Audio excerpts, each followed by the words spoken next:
Tim Brando alongside Mike Jaminski. Happy to have you with us. This should be a very enjoyable game. Well, you know, Western Kentucky likes to get out. They like to pressure you, score points off turnovers. Tim, Drake a little bit more controlling of the tempo, but play a wide open style in the half court. Courtney Lee takes it right to the rack, and Evans there to follow it home. Well, and if there's an advantage for Western Kentucky, it's inside, and Jeremy Evans has been playing at a high level the last couple of games. Both teams rely so heavily on the outside shot, but they spread the floor. Western Kentucky, admittedly, will score more in transition than will Drake, but they both rely heavily on their outside shooting touch. Well, Drake really likes to spread the floor on the offense, have a couple guys who can dribble, drive, and get in penetration, but good block that time. Again, the interior on offense and defense probably slighted to Western Kentucky. This is Lee, a young man that out of Indianapolis has really come on strong, and there's that runner that he can always hit. He's got the ability to hit the outside shot, can create his own. Absolutely a star to watch in this NCAA tournament. 20 points a game for him, Tim, and he is the one guy who can kind of get his own offense, and when things are bogged down for the Hilltoppers, they really look to him to manufacture points. First tournament appearance for Drake since 1971. Those great teams under Mari John were Final Four participants in the late 60s. And from downtown, that one does not fall. Great matchup between Brazelton and Emenecker at the point. Houston and Young are both outstanding shooters for Drake. Leonard tried and missed that last three a moment ago, and Emenecker, the player of the year in the Valley, a walk-on team that's got so many incredible stories that they turn it over this time, still looking for their first hoop. Well, Korver that time, I think he surprised his teammates looking inside for the pass, and normally when he's outside and has an open look, the ball is going up to the rim. Tyrone Brazelton, senior out of Chicago by way of Missouri State, operating at the point for Western Kentucky. Drake will play a little man, but in a matchup zone a lot of the time. There's an alley-oop attempt, but it's well defended by Leonard Houston. Saves it into the hands of Adam Emenecker. And he decided to drive it all the way through and is fouled. Take a look at the tournament resume for Keno Davis's club. They were picked dead last in the preseason, wound up 15-3 in the conference, 28-4, absolutely blew away Illinois State in the Missouri Valley Conference Championship. Timmy, this is a 5-12 matchup, but I think these teams are a lot closer than that would indicate. Yeah, agreed. And frankly, an interesting point can be made that Drake comes from a league, Mike, that has had recent success in the NCAA tournament, that being the Missouri Valley, while the Sun Belt has struggled some. Nice runner, beautifully done by Jonathan Cox. But this team out of the Sun Belt, though they have not had recent success that conference, they are very athletic. Emenecker reaching in, picks up that foul. Well, you saw Jonathan Cox the last go around, and he is also a guy, he's the second walk-on starter on the floor for Drake, but has the ability to stretch the floor with his shot and can also put it on the dribble. Houston sits down, and Grant Hemskirk, the first opportunity to go to the bench for Keno Davis, and he'll go deep into that bench for Drake. Both of these clubs like to play a lot of guys with the style of play they employ. I think it's really key for both of these teams to hit an early start to try to get out. Both of them have a lot of energy going here early. Lee, not this time on the wing. Well defended by Emenecker. You know, it's the amazing dynamic. Both these teams played over 32 games this year. You battle, you win your conference championship, you get to the NCAA tournament, and it could be over in 40 minutes. That's right. Western Kentucky had to win it on South Alabama's home floor. They were knocked out of the tournament by Middle Tennessee, was Ronnie Arrow's club. Of course, still made it in as an at-large entry. So two teams out of the Sun Belt in this year's tournament. Great passing to Magley. Beautifully done by Courtney Lee. That was an outstanding touch pass he made underneath the basket. Well, Magley was kind of the wild card. The coaching staff didn't know if he was going to be able to defend out on the perimeter, but if he can score inside, it may make Drake forced to match up to him. Hemskirk trying that pick and pop. There's a beautiful move. What a scoop by Emenecker, unable to get it to go. Basket does not count, there was some interference there, but I believe would have been called had the ball gone through the hoop. Well, and that's the point that I was making. There was a switch off that time, and Magley was out on Emenecker, and good recognition on Emenecker's part. When you saw you have a big on you, you want to try to exploit him off the dribble, and there was no way he could move laterally fast enough to stay with Emenecker. Just an incredible story, this young man. Academic All-America, original walk-on. Was only really offered a baseball scholarship coming out of high school. Boston College loved him as a shortstop, a guy that could really hit the ball well, hit 380. But wanted to play basketball in the worst way. And from an academic standpoint, 4 majors made 1 lousy B in business management. I mean, you know, and it's an incredible story. And it just doesn't happen where a guy's a walk-on for 3 years and then becomes the MVP of his conference. Yeah, it's amazing. Until this year, he never averaged more than 8 minutes of playing time per game, Emenecker.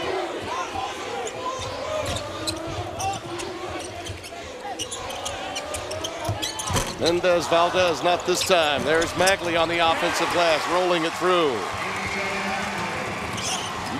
You can see that athletic approach that Western Kentucky has, Mike, makes a difference on the offensive boards. Why, and he's the wide body that Drake really doesn't have a matchup for. Corver, and if that shot looks familiar, it should. Brother Kyle was outstanding at Creighton, and that defensive play by Corver leads to a travel by Lee. Timeout, out of the gates quickly in Tampa. A 5-12 matchup, and it's 8-7 Hilltoppers. Western Kentucky leading it by 1. Tim Brando, Mike Jaminski here at the West Region in Tampa, Florida. As you look at young Darren Horn, looks like he could still play today, doesn't he? Bowling Green, Kentucky, a rich tradition of basketball there. Diddle Arena, one of the outstanding places to play in Bowling Green. And he's a part of the last victory that the Sun Belt Conference ever had in the NCAA. Well, 4 20-win seasons for him in a row, played under Ralph Willard, and you know, he's a terrific player there. And it's got to be hard for him to go back to your alma mater. I mean, there are 7 coaches in the tournament who are doing that this year, but certainly a lot of pressure. Leonard Houston goes to the other wing and gives Drake its first lead, 10-8. Well, what we're seeing here earlier, teams playing to their strengths. Western Kentucky going inside with Evans and Magley, and then, of course, the 3-point shooting for Drake.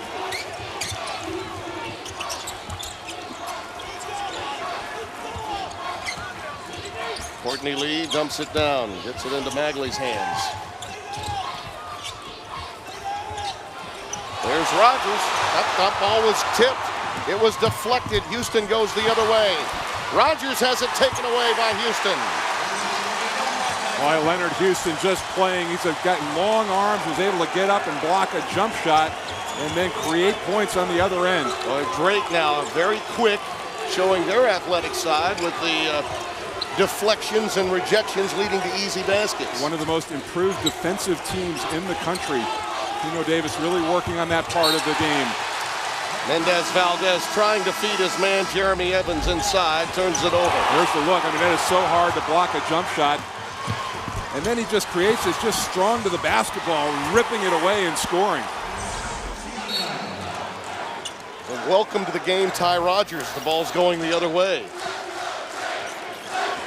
And you hear this partisan group from Des Moines, Iowa that made their way into Central Florida. Let's go Drake as Emenecker leads his team. That's a textbook play, isn't it? Absolutely textbook, the way he creates that opening for the 3-ball. Jonathan Cox. He reminds me so much of Steve Nash, and that's a lot to put on a guy, but he controls the offense for Drake. Magley in traffic uses the glass. That ended an 11-0 run for the Bulldogs. After a quality start by Western Kentucky, got them the early lead. Both teams shooting better than 50% out of the gates. Emenecker has his pocket pick this time, and we've got a tie ball with the arrow to the Bulldogs. There's the look. He goes around Magley again, and just great court vision. You just, you know, it's so tough to do that. Penetrate and kick back for the open 3. Jonathan Cox, one of those guys we talked about, can spread the offense and also put it on the floor. Houston decides to challenge Magley inside and will force the foul from the big fella. His second, I beg your pardon, which is significant. Horn will have to look to his bench now because Magley has an early second foul. Not quite 6.5 minutes gone. Well, and we talked about the pressures on him to defend out on the perimeter, and we thought going on that Stefan Pettigrew might play a big role off the bench as somebody up front to play along Evans who can maybe defend out on the perimeter. Courtney Lee will come into the game for the time being. This makes Western Kentucky a smaller team, which is, given the matchup against Drake, something that Darren Horn can deal with. And Magley was the most effective offensive player they had so far, 3 of 3 in the game. So he was, he was getting it done on one end, but giving things up on the other end. Yeah, he had 6 of their 10 points. And just like that, a quick foul against Lee. Darren Horn's like, you got to be kidding me. I just got him into the game, and there's another foul.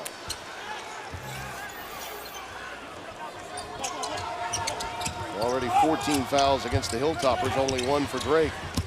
Houston, he's relentless. This time it's an offensive foul. Player control against Houston. There's a nice step in. Good anticipation, not giving up the baseline. Boris Siakam, the senior from Cameroon, into the game, helping to induce the charging call.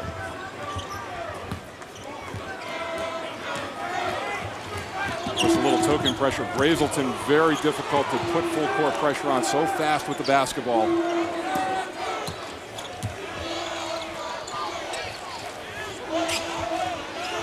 With Magley out of there, let's see how that changes this offense. They were capable of making that interior pass to set up open shots when Magley was on the floor.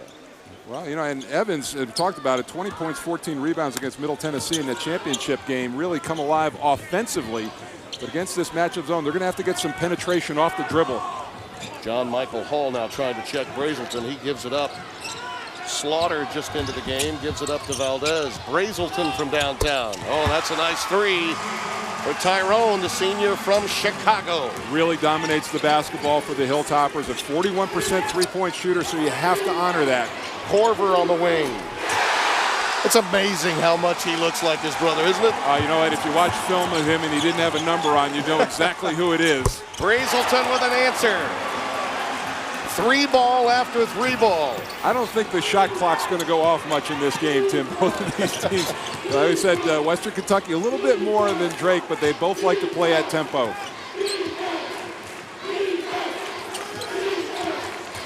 Hemskirk setting the pick. Corver trying to get away. Emanecker challenged by Lee, who comes over with a rejection.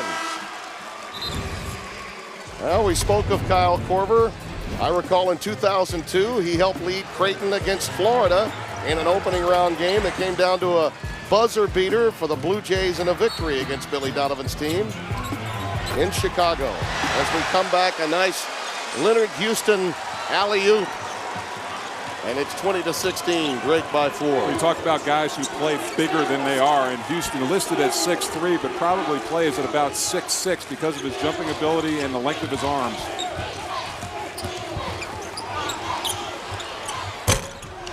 That 3 won't fall for Rogers. Taken down by Houston. Rogers is a guy, most of his shots are going to come from behind the arc. You got to try to guard him. Corver again, this time not there. And a push. That was almost from the NCAA logo. Yeah. Foul goes against Ty Rogers. Timeout. Both teams shooting 58%, a scintillating start. Drake with the 20-16 lead. It's interesting, since the quick start and with Magley on the floor, he picked up a quick second and was forced to leave, Mike. The Drake Bulldogs have been much more effective on the glass. They were out-rebounded early. Now they flipped the switch really on this Western Kentucky team. Yeah, 8-4 advantage, but in a couple of those for Western Kentucky offensive rebounds that they were able to capitalize, Magley specifically. But this is going to be a game, Tim. Both teams like to shoot the 3. There are going to be a lot of long rebounds, so the perimeter people have to hang in there on each possession. Josh Young now operating with the ball in hand. Amenecker off the ball, and Young decides to launch. Loose ball taken away by Courtney Lee. This kid's got incredible upside. What a future he has. Maybe one of the best players in this NCAA tournament most of America doesn't know.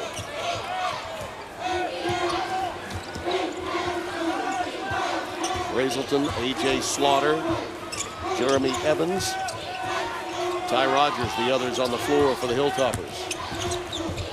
Lee, a turnaround, not this time. Slaughter the follow. Talked about it, and Slaughter gives them nice pop off the bench, about 8 points per. Good nose for the basketball. And as the ball is entered into Jonathan Cox, a foul. Rogers again may have been guilty in that mismatch situation. And that's a nice job when a team can sniff that out and see that a bigger player has got a guard on him in the low post and get the ball immediately to him before the defense can react. It puts a lot of pressure on that kid. Second foul on Rogers, and he sits down. Ball was knocked away, last touched by Courtney Lee.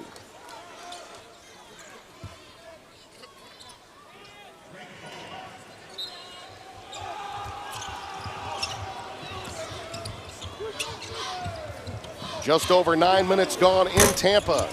And the three-ball barrage continues between Western Kentucky and Drake. Courtney Lee with a little stop-and-go runner. He hit one of those earlier, but not this time. Leonard Houston the rebound. Almost half of the field goals attempted in this game so far are threes, Tim. Korver decides to drive. That's an offensive foul. Orlando Mendez-Valdez, the junior from San Antonio, got in position to pick it up. NCAA March Madness On Demand is streaming every game from the NCAA Championship online for free. You can watch any game anytime at the new NCAA.com. Tim, you know, Mendez-Valdez, certainly not the speed of Brazelton, but very important off the bench for Western Kentucky. 41% from behind the arc, very steady with the ball. Not a great athlete, but you saw right there, does the little things that help you. Brazelton now with Courtney Lee. Mendez-Valdez. Pettigrew is back into the game, and there's the dish to Evans. Those are the five on the floor. Jeremy Evans, another one of those athletic, longer sophomore players that could give Drake some matchup difficulty today. One, he finishes well around the rim and inside. Two, he's quick enough to stay out on the perimeter against the outside bigs for Drake. 12-5 run now for the Hilltoppers. You think that you look at Evans, he is matched up now against Jonathan Cox. So a positive matchup there for Western Kentucky.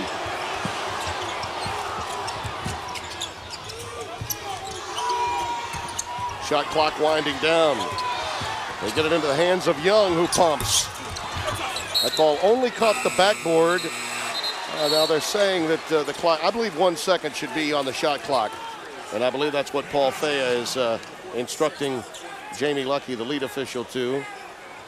The clock continued to run, and we heard the horn, but clearly 1 second should be remaining time for a catch and shoot for Drake. Well, they had a success off the lob inside.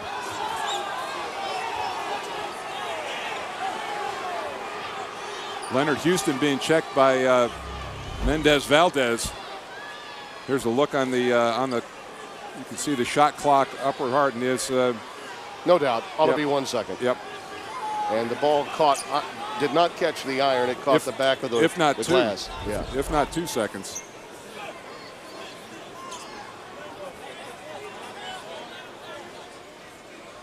Well, this stoppage of play is only to get the 1 second back up on the clock, on the 35-second clock. And a little benefit here, you can see now they've got Courtney Lee guarding Leonard Houston. That's a much better mismatch. Now they take away the lob opportunity.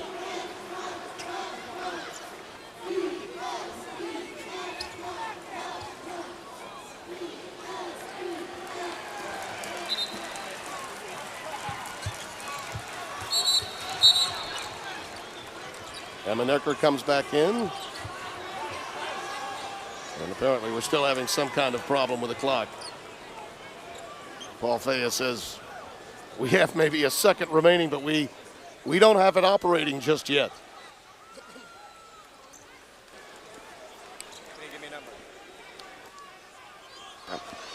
Coming up at halftime, Greg Clark and Seth with live look-ins, tournament news, and more coming up on At the Half. There's Houston. They go for the alley-oop, and they get the quick foul. They got the screen anyway. This is the second time they've done that play. And, I've always looked at it, Timmy, that out-of-bounds plays are a lot like special teams in football. And you have to have a positive possession there. And Leonard Houston has done a terrific job getting up to the rim with only 1 second left. Pettigrew got the foul, his first. And that'll put Leonard Houston at the line. You could almost see that one coming, couldn't you?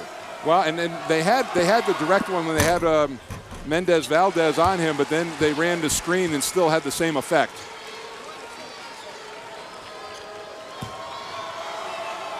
Eight points and 4 boards already for Leonard Houston. This was another guy. I mean, you asked Keno Davis. I mean, did you see it coming from Emenecker? Did you see it coming from Cox or Houston? All 3 of them played well above levels that the coaching staff were even expecting. One of those incredible stories, capturing lightning in a bottle, but also credit Keno Davis with an innovative offensive style that he decided to use because of the talent he had. Evans with a putback, and that's been one of Western Kentucky's strengths. Length of the floor, what a pass into the hands of Young. Boy, Josh Young sprinting out, and that's the thing that's disheartening as a coach. You get a second chance opportunity inside, you score, and they run it right up your back in about 2 seconds.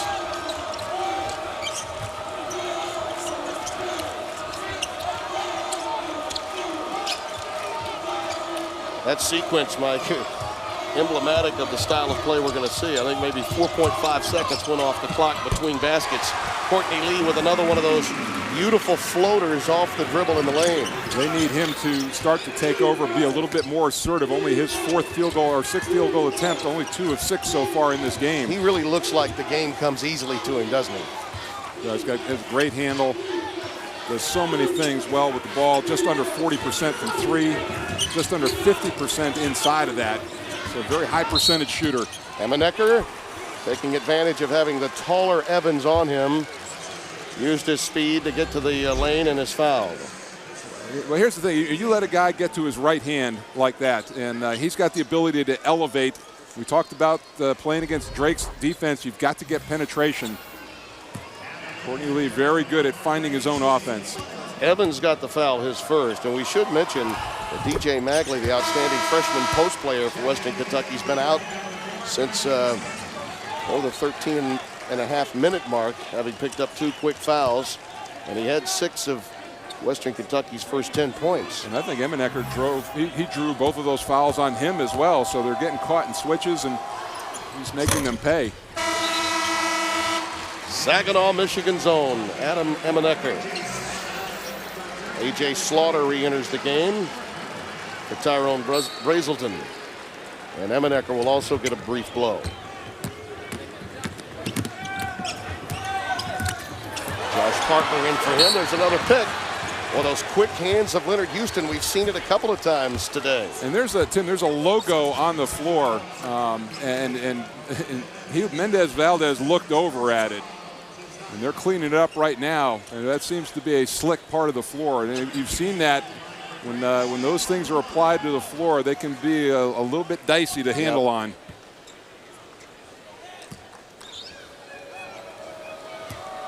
Houston at the free throw line, where he's 78% on the year.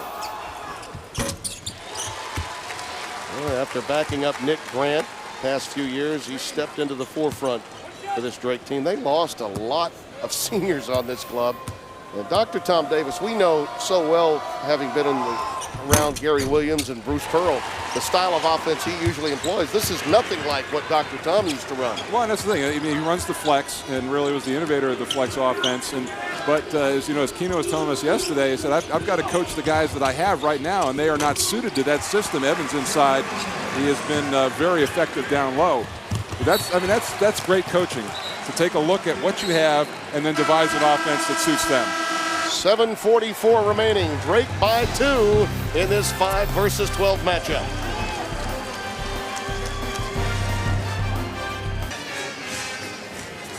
As you look at our game summary, it's quick to note that we've had an 11-0 Drake run, Mike Jaminski. We've had a 12-5 answer from Western Kentucky. Both teams showing the ability to score in bunches. Well, and they're doing it different ways. Western Kentucky, Evans and Magley, 7 of 7, 14 points inside. Yeah. Drake getting a lot of their stuff on the perimeter from 3, 4 of 10. Adam Emenecker is living up to the advanced billing, and I'd say Courtney Lee has as well. You see Magley coming back onto the floor after those 2 early fouls, and he and Jeremy Evans inside have been the difference. Evans will trigger the ball in for the Hilltoppers. Well, and another thing where they're dominating at the free throw line as well. And this is something that Drake does. They play very sound defense. They don't foul, and they don't put their opponents at the line. And get a steal out of the inbounds.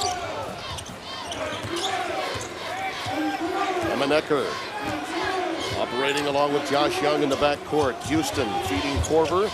And inside they've got Hemskirk in the game, number 4. A little bit of a matchup zone, and that's I think in an effort to try to save Magley and not have him not let him guard one-on-one out on the perimeter.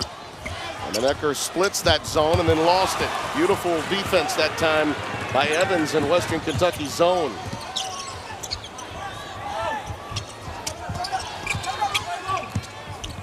Lee from way downtown. Count it. Now Courtney Lee showing superior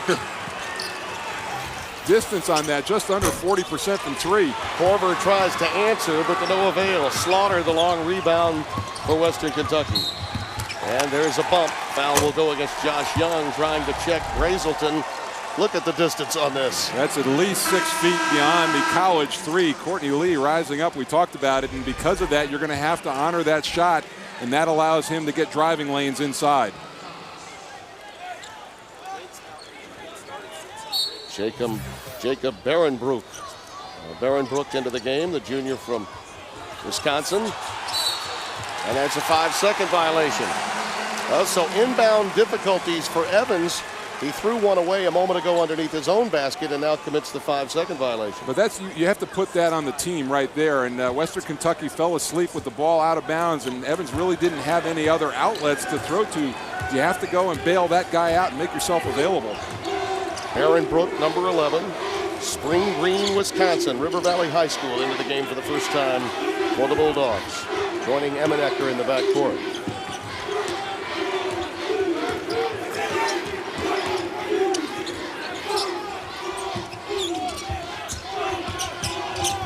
Korver tries the skip pass. It was deflected, but it goes right into the hands of Houston. And a foul on the baseline extended as Jonathan Cox got tied up. And the foul does go against Jeremy Evans. That's his second. So the 2 Hilltopper big men inside each have a pair of fouls. The way to beat the zone is to throw across a nice skip pass. And then Jonathan Cox showing you the ability not only to get outside, but reposition himself on the weak side of the glass and get an offensive rebound. Well, feel the heat when Monday's number 1 drama returns with an all-new episode.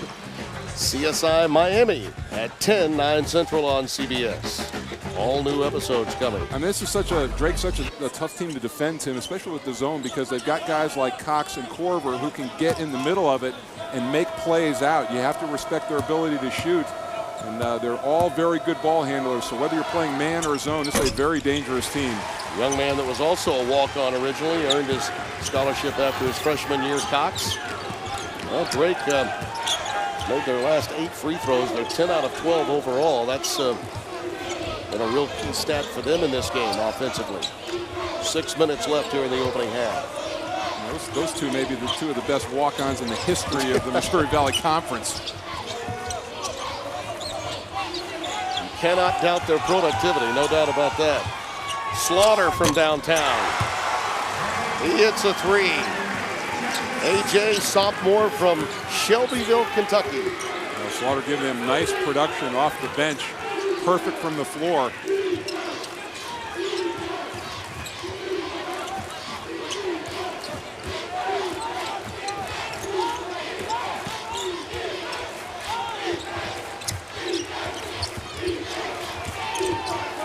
Young. Korver tries to keep it alive. And there's Jonathan Cox with the putback. Well, with Magley out of the game, Drake is really getting to the offensive glass. Rogers feeds Lee, uses the glass. Boy, that runner And he knows how to use the window as well. He's hit 3 of those in this first half. Well, when you crowd him, he's got the ability. I like the one dribble and then the 2-foot stop. It takes away any charge. That's a walk by John Michael Hall. And Leonard Houston will get back onto the floor, and Hall sits down. Youngster from Moultrie, Georgia, leaving the game as Houston gets in. Brent Hemskirk also coming back onto the floor. Jonathan Cox sits down. Both of these teams, Tim, falling into their type of rhythm. This game heading to an 85-point game for both of them. Yeah, should be a fun finish. Very entertaining. Slaughter has numbers 2-on-1. Oh, and he's rejected. Hemskirk did the job. Held his ground. Young for 3. The iron unkind. Pulled down by Courtney Lee. Well, in the open court, he's something. Although that time he got a little too energetic and picked up the player control foul. Here's the look. I thought Slaughter, he really didn't have a lot of separation here. There was a man back. Evans was there inside.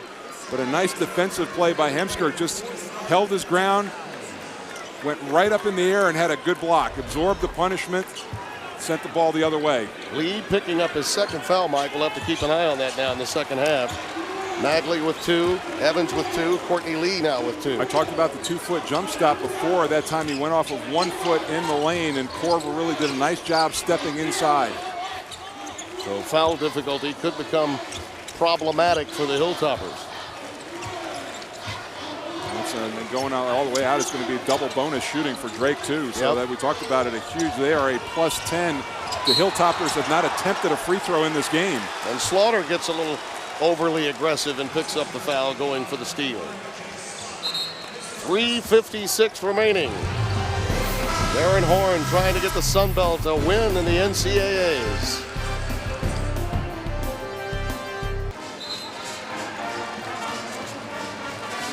Getting a scholarship with 0 skills, about as unbelievable as getting real Coke taste and 0 calories. Win a $25,000 scholarship from Coke Zero at mycokerewards.com.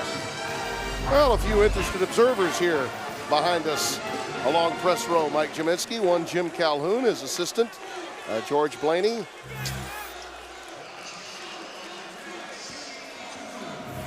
Those 2 men care deeply about the outcome of this game, provided they win against San Diego in our next matchup here from Tampa, Florida. And took a 1-year hiatus from the tournament last year after losing to George Mason the year before. Jim Calhoun and his Huskies very happy to be back in the NCAA tournament. Josh Young gets the free throws to fall. A game of runs, an 11-0 run for Drake, a 12-5 answer by Kentucky. A little foul difficulty for the Hilltoppers.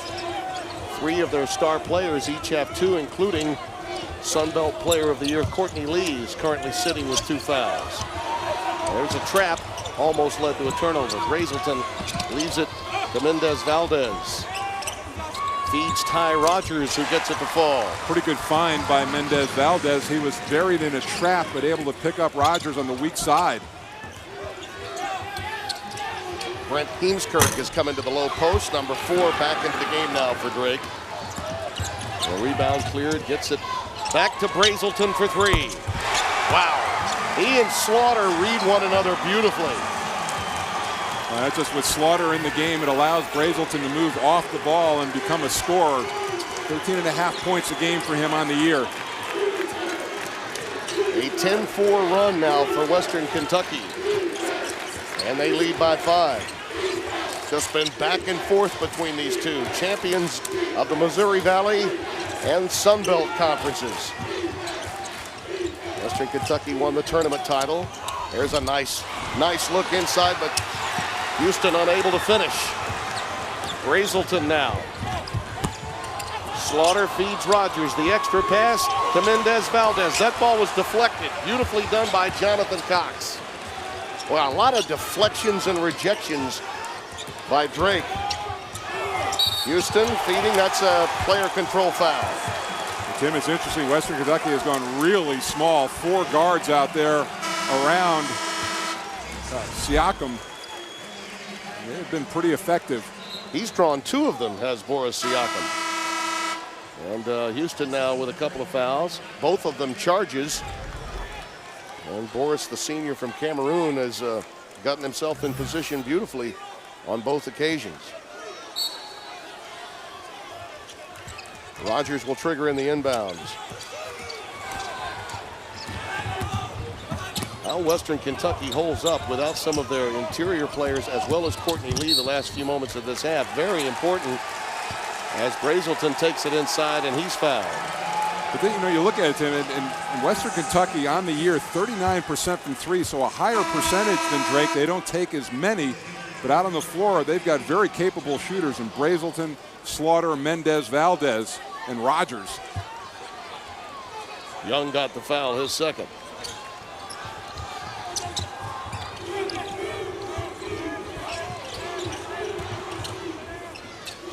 Western Kentucky without some of its star talent the last 5 minutes with some foul difficulty. Not only maintaining itself, but advancing its lead. There's a near turnover. Siakam almost lost it. Brazelton now works off the bounce. Off the front iron. You've got your entire starting front line for Western Kentucky out of the game right now. A 3-ball by Barronbrook, a junior from Wisconsin. Drake had missed its last 9 trays and he ended the drought. And Mendez Valdez says, I'll see you and raise you from downtown. Both teams playing behind the 3-point arc right now. Not a lot of post touches. I know you take that personally. It is what it is. It is. Emanecker with a stop and go. Leaves it for Cox in traffic, and he draws the foul. He got sandwiched that time on the baseline. You know, and at the start of the game, we would have never said that Jonathan Cox had an advantage inside, but he has done a lot in the paint area, just kind of shaping up to penetration and making himself available. But this small team out on the floor for Western Kentucky, he's got the advantage down low. A.J. Slaughter picked up the foul, becomes the 4th Hilltopper to collect his 2nd. Cox, the leading rebounder for this team. That's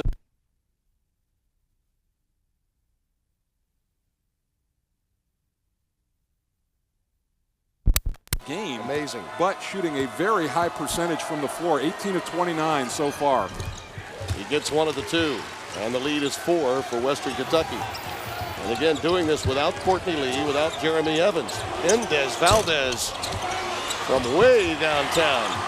Brazelton gets the long rebound. We've seen, as you mentioned earlier, a lot of long rebounds and runouts off of those long rebounds. That shot was from St. Pete Beach. Slaughter ripping up the nets. A.J. Slaughter. They're playing Drake basketball right now and beating them at it. Korver. Brazelton gets the long rebound and doing it without their stars. There's the feed to Siakam. Keno Davis's club surrendering a huge run in the closing moments.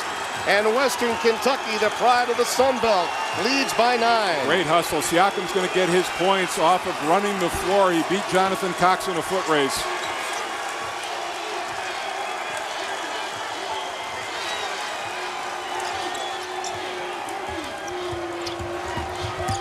Emanecker in desperation threw that one over the window.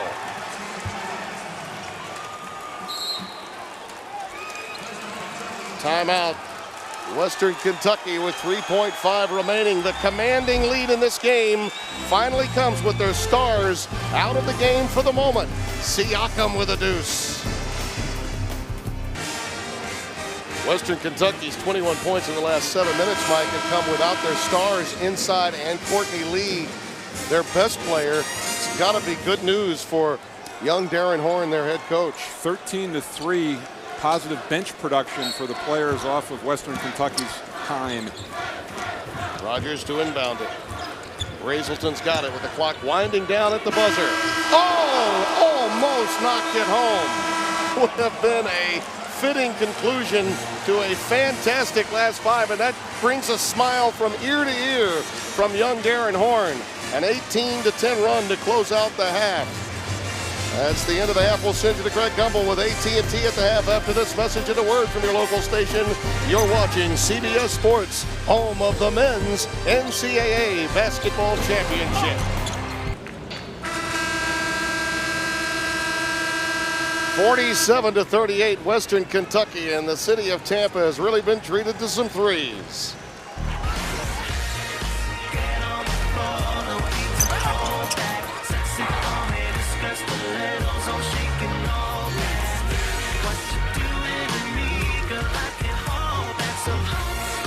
Here's the in-game box score powered by CBS Sports College Network, a 24-hour college sports channel from CBS Sports. Courtney Lee got out to that quick start, got a lot of help from his friends, and Leonard Houston, Jonathan Cox combining for 21 for Drake. Tim Brando, Mike Jaminski as we get ready for second half action. You know, it's amazing that Western Kentucky has this lead, Timmy, that they've got 5 guys with 2 personal fouls each. They did not score at the free throw line. Unbelievable. And I thought a turning point came late in that second half when Western Kentucky went to the zone, kept them out of foul trouble a little bit. Well, we should anticipate a quick start from Drake, given the flow of this game and knowing what they've done in the past. Keno Davis is no doubt very confident that his team, particularly with this guy having the ball in his hands, leading the way. Although that time Evans got in the way. He's been an eraser inside, as has Magley. Lee, what a move by Lee, and he draws the foul from Houston. Second block by Evans in the game, and not a good decision by Emmenecker going at him. But here is Courtney Lee. Such a great dribble, and he's got a great knack for getting to his right hand, and that's an automatic right there. He's either going to score or get to the free throw line. But consider, Tim, too, that Western Kentucky built this lead with their entire front line on the bench, and Magley Evans, Magley, and Lee. Yeah, those 3.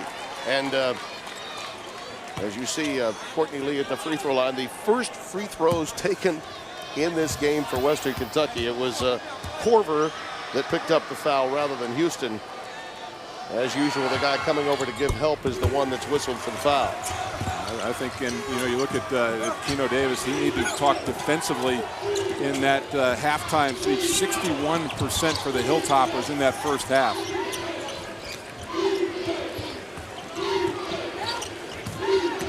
Rogers coming out to provide the defensive help on Houston. Josh Young, we haven't heard from him in a while. Emmenecker with the clock winding down. That was a tough pass to try to thread in there. Leads to a turnover as he was trying to get it into the hands of Jonathan Cox. Right, and then Western Kentucky needs to be more sound defensively, especially off the dribble. As spread as Drake is, they got him into the penalty early, and that allowed them to get to the free throw line.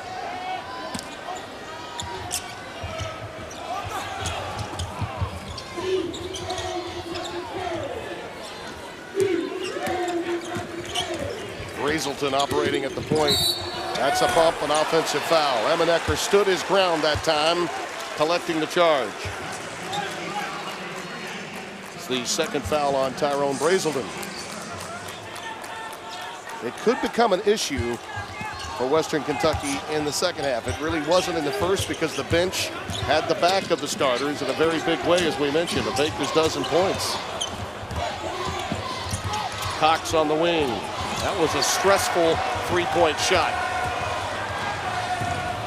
Lee looking to drive baseline, gives it up to Brazelton. Cox gets the rebound. Drake is usually delivering this kind of action to its opposition. Now they're on the receiving end. Their fan base, all in blue, just behind their sideline, standing up, trying to encourage their club. 28-4 on the year, 15-3 in regular season and tournament champions in a big way. Emmenecker feeds Houston on the wing for 3. Cox has it rejected from the back. Lee got a hand on that. Brazelton, length of the floor. Houston got a piece of it. Cox gets the rebound. Brazelton lucky he didn't get a second offensive foul that time. This time it's Josh Young. The nylon song for the young man from Lawton, Oklahoma. And this team taking deep threes, but Young 45% on the year. Well, that gets him off the schneid. He had missed 6. He's now 1 of 7 from downtown, so that may be a big bucket for him. Get his confidence going. 44% on the year from three-point range. Shot clock under 10.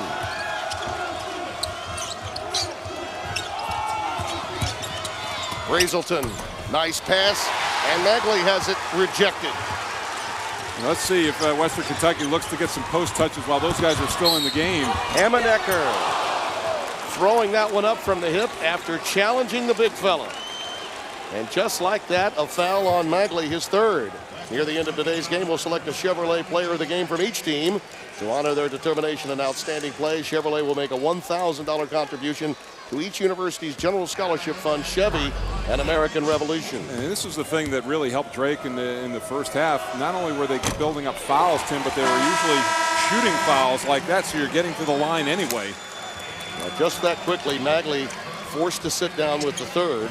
Brazelton also sits out as Boris Siakam comes back into the game.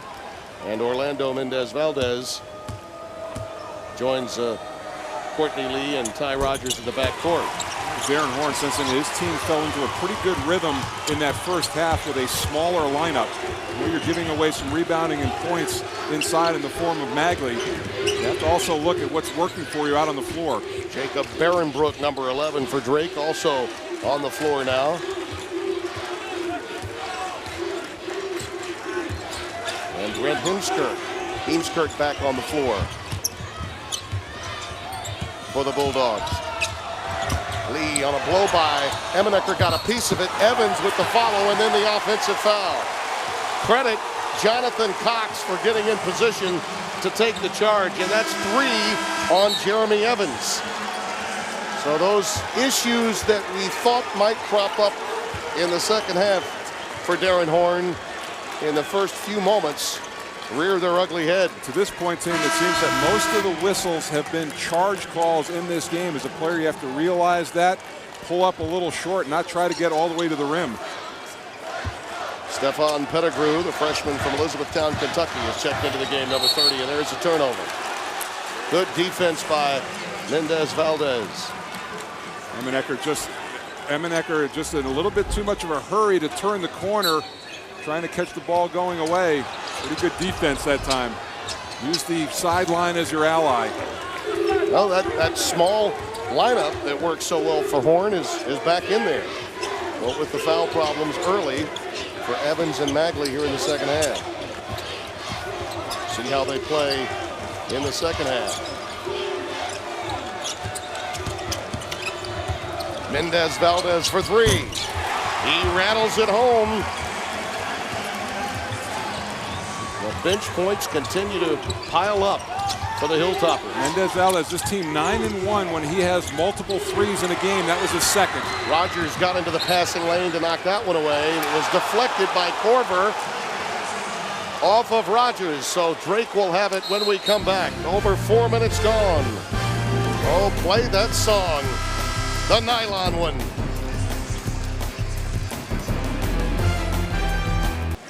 Western Kentucky leads it by 8. Tim Brando, Mike Gminski just underway here in the second half.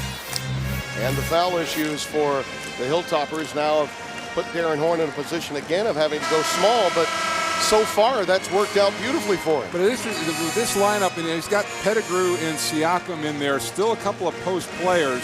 There you see the foul issues. It was when they had that fourth scorer on the floor that they really opened things up on the perimeter. Drake started 6 out of 10 from the floor. They're 5 of 21 since, so they've hit a cold spell. Amenecker finds a wide open Korver. Boy, he was waiting on that one, wasn't he? Western Kentucky coming with a trap out of the timeout, and Drake played out of it and saw the guy on the weak side. And then they get the turnover off the inbounds with some pressure. Make Dr. Tom very proud watching his son pull that off. Yeah, Amenecker just very poised with the basketball and knew exactly where Korver was going to be on the weak side.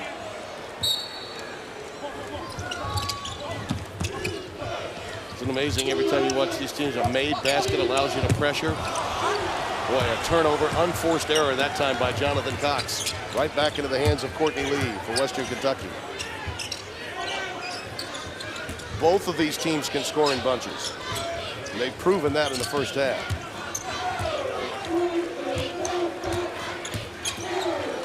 Lee off the bounce. He is some good. Good recognition. He's got the shorter Josh Young in that matchup zone right in front of him. He just jumped up over the top of him. Oh, Houston now turning down some shots. Young, that's an offensive foul. Nice work by Siakam coming over. That's the third time Boris Siakam has collected a charge. Here's the look right there. Now you got Courtney Lee right here, recognizing he's got a shorter player. No way he's going to bother that shot.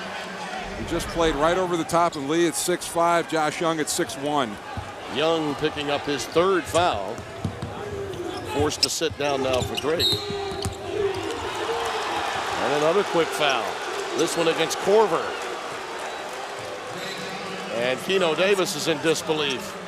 And just like that, 2 Bulldogs with 3 fouls. 2 prominent ones, Korver and Young. Now that equalizes the foul situation for both teams, particularly when you consider both of them.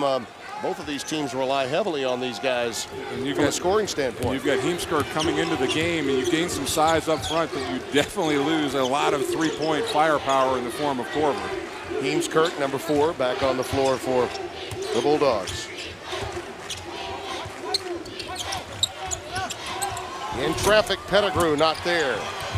Mendez Valdez tries to save it. Out of bounds to Drake. That was funny. Because of that foul trouble, Tim, what that's going to do is there you see those 2 sitting on the bench with 3 fouls each. If he so chooses, that Darren Horn might be able to come back big. Yeah. It gives him that option.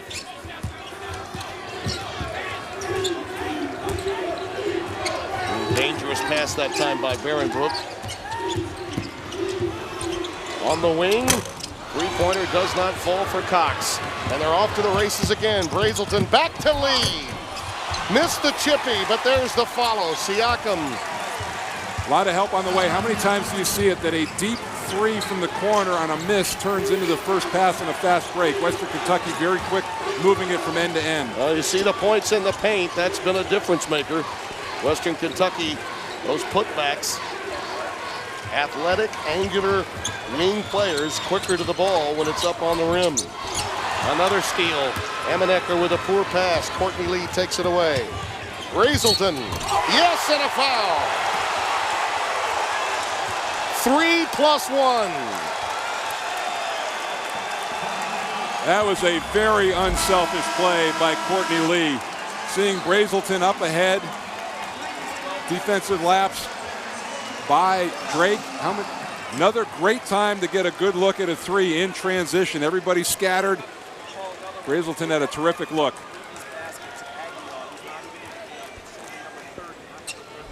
Barenbrook got the foul. And here's Tyrone Brazelton at the line. 12 points, 4 rebounds, 4 assists in the game for him. But another long-range specialist. Went 9 of 12 from downtown in a game back on December the 29th against Troy. He can light it up. He is dominating the matchup with Amenecker in this game.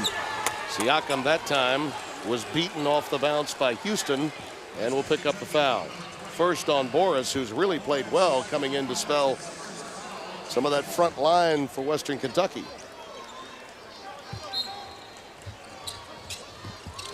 The lead has catapulted to 14 now. This 9-0 run. Both teams capable of scoring and doing so quickly. Houston leaves it on the front iron. Well, you can see now some of the stress for this Drake team as Korver can't connect. Trying to get it back all at once. Tough to do. And the foul does go against Siakam again, his second. You sometimes get behind by this much early, Mike, and you begin to press. Well, and if you're Western Kentucky, though, Tim, the thing that happens, 1, 3-point shots become a lot harder in the second half of an NCAA tournament game. 2, you can live with them inside taking 2-point shots. Monday on CBS, a Britney update here. Britney Spears guest stars on a new episode of How I Met Your Mother at 8:30, 7:30 Central on CBS. Drake this half, 2 field goals, 6 turnovers.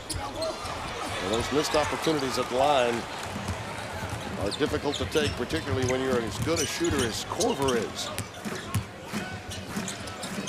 7 minutes gone, and the lead has been upped to 13 for Western Kentucky, the Sun Belt representative, tournament champions.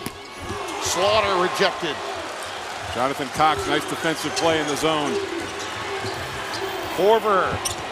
St. Petersburg again. St. Petersburg is calling. And it's a 10-point game. All right, look at the speed of Brazelton get through that trap. Brazelton tries to answer, and he does. And this is the thing, Western Kentucky, while getting beaten at the line, has had every answer for Drake from behind the three-point line. The manner in which they get the threes, diametrically different, but oh, how effective. Emenecker, too strong off the glass. Cox rejected by Evans. Young for three. The tap out to Rogers, and Western Kentucky controls. Rogers pumps. Everything falling for the Hilltoppers. Timeout, Drake.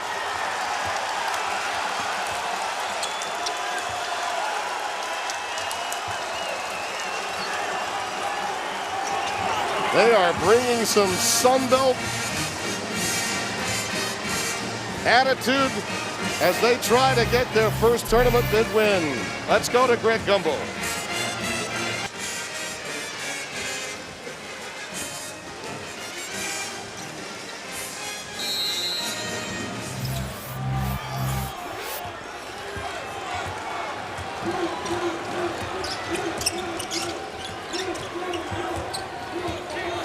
Of the 19 total points for Western Kentucky in this half, 15 of them have come on trades.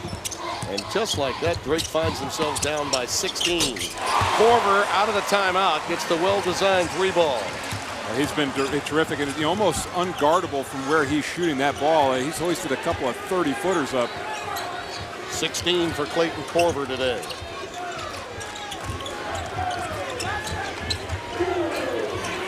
Siakam. Well, that time Horn almost called a timeout and then pulled it back. He thought his man was trapped. Said, no, I'll just wait. Rogers. The shot clock winding down for Slaughter, who must initiate something and does. Wow. Yeah, A.J. Slaughter, again, talk about coming under control and taking the offensive charge out. He came to the 2-foot stop. Nice balance. Korver is one free ball away from tying a school record. He has the last 10 Drake points, and there's a charge. Drake will have it when we come back as Slaughter turns it over. The Hilltoppers are climbing it and doing it from outside and inside, all around the town.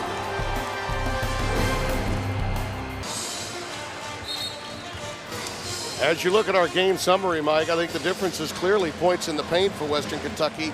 Most of those coming off the offensive glass. No, done a nice job there, second chance points, and also a lot of rushes up the floor. Now, one of the things, too, they've kept Drake off the free throw line in this half, Tim. Only 4 after having 16 in the first half. The reason why Drake having to get back in this with three-point shooting, not attacking the rim. Losing those bigs in both the early portion of the first half and second half have really allowed Western Kentucky to go small, which has been a greater matchup for them. Emenecker trying to navigate. Cox there for the answer. So a rare putback for Drake. By the time that they were drawn off by penetration, that allowed Cox to get on it right on the offensive glass. Lee. Not this time. Ball tapped out into the hands of Josh Young, who's playing with 3. Gives it up to Korver. Houston, nice look, and the rejection. Evans slapping it away. Third block of the game. Look for Western Kentucky to really extend their defense, Tim. I think they can live with 2s. They just don't want those big bombs from the outside in the last 9:45. Magley back out on the deck along with Evans makes them far more imposing when you attack the glass as the opposition. And they've had a few return descenders already in this game. As you mentioned, 4 for Evans, all told in the game. Rogers runs the curl. And Magley there to clean it up. We'll call that an assist. Yeah. Little Wittenberg to Lorenzo Charles maneuver. On a little smaller stage. Yes. I always felt, though, that the offensive rebounder, Tim, had an advantage in that because the defensive guy not willing to go up and get a goaltending call. The free ball for Jonathan Cox at 6'8". He can really step out. Loves the wing jumper.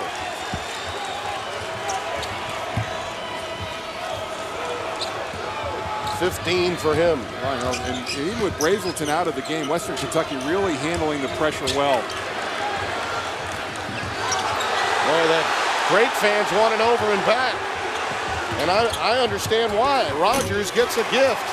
Keno Davis is absolutely right. That ball should have been an over and back. That ball was not deflected. Emanecker. That'll be a block going against Evans. Should be number 4.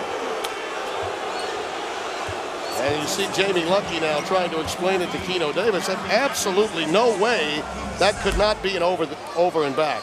And that's in there. So I think they're saying right there that Emanecker got a fingertip on the ball when it was being passed out, but this turned in, instead of a turnover, turned into 2 points on the other end, a 4-point swing. Yeah, he's in a game like this, that's a big swing. You see Evans picking up the 4th, but at that stage, they really needed it. CBSSports.com covers every minute of the madness. Get expert analysis, watch highlights and buzzer beaters, plus live scoring and stats for every game, all at CBSSports.com. Once again, with 8:30 to go, that Drake in the penalty from here on out. They only have 4 fouls, so Western Kentucky a little ways away from that. Emanecker's points only at the free throw line. Not one field goal for him today. There's Brazelton. Boy, a whirling dervish. That quickness and athleticism has been a real difference maker. Brazelton now with 18. On credit, you talk about no field goal attempts. Good credit Jeremy Evans inside for Western Kentucky and the way he has guarded the front of the rim.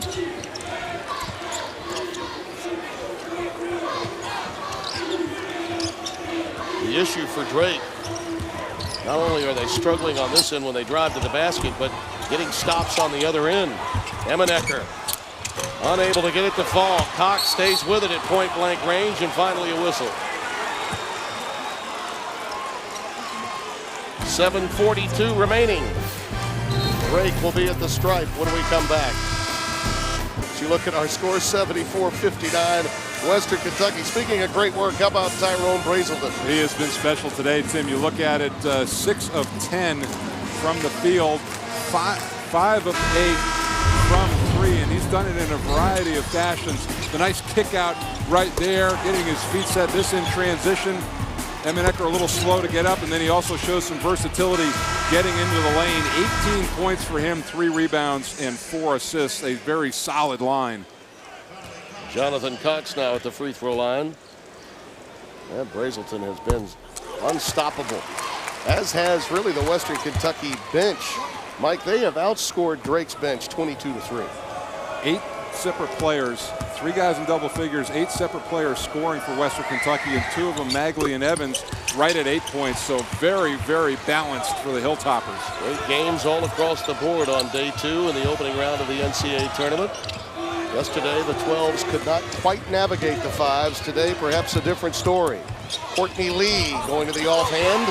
Rebound to Jonathan Cox. Well, with both Brazelton and Mendez Valdez, this is going to be a tough team to press. You have 2 very good point guards.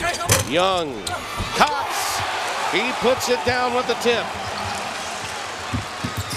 And Drake trying to step up the pace with pressure.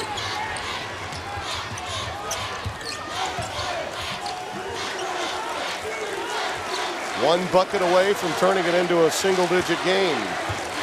This tough team from the Midwest, the heartland, and adopted Cinderella for this NCAA tournament, trying to show some grit. I think they have to win. They have to take this as a 4-minute game, get under the 4-minute mark, try to make it under 4, and then it's very doable. Magley lost it. And the Bulldogs get it back. Still plenty of time. I thought earlier in the half when Drake fell behind, Mike, they were rushing their shots on the offensive end. And now seems that Keno Davis has gathered his guys and gotten some composure. Timeout, Western Kentucky.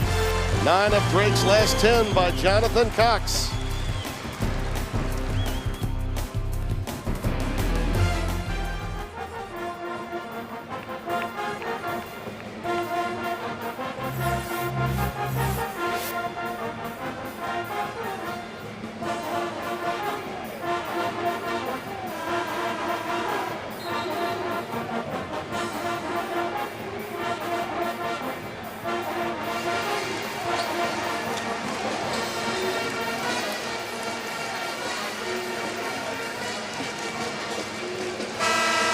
Lead is 11, and you see the last time the 12s beat 5s in 2006. That really indicates that margin is, I think, slimmer than ever between the 12s and 5s. Well, I mentioned that same thing to you at breakfast today as we were talking about it, that's, you could throw a blanket over those teams. And, if Western Kentucky were going to seal this deal, I don't even you can call it an upset. Agreed.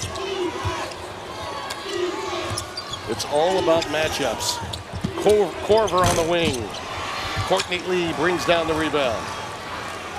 Talk about it. Western Kentucky's going to have to be solid. All 5 guys have to hang in there for the rebounds. There's going to be a lot of threes taken by Drake down the stretch. Loose ball taken away by Drake's Josh Young. Houston fouled by Magley. And this is what Drake needs to do. We talked about their advantage at the free throw line all day today. 19 of 24 to this point, Tim. Western Kentucky 2 of 3 in the game, but what this does, it slows the pace of the game down. So the extent that they can knock threes and get to the line will serve them well in a comeback attempt. Well, a break for Magley. Brazelton got that foul rather than Magley. Well, Darren Horn, the youthful coach of this Western Kentucky team, a part of the last Sun Belt winner in this NCAA tournament. Was on the team that defeated Michigan in the first round, had 13 in that game. Yeah. What an opportunity this would be for him to bring back some history and tradition to the Sun Belt Conference. They love their basketball in Bowling Green. Near steal and a reach-in foul will be the call. It goes against Corver, and that's number 4. Keno Davis did not need him to get a 4th foul. And I don't know right now, it may be, that's a tough call right there, but it may be, Keno Davis is in a tough situation right now because he's in a comeback mode right now, and you can't afford to lose that 3-point shooter. That's a scramble situation. And you talk about advantage, disadvantage, Mike. No one had an advantage or disadvantage in that situation. That's a bad break for Drake. Well, what Corver has to do now is understand where he is and play accordingly. In traffic at Steps.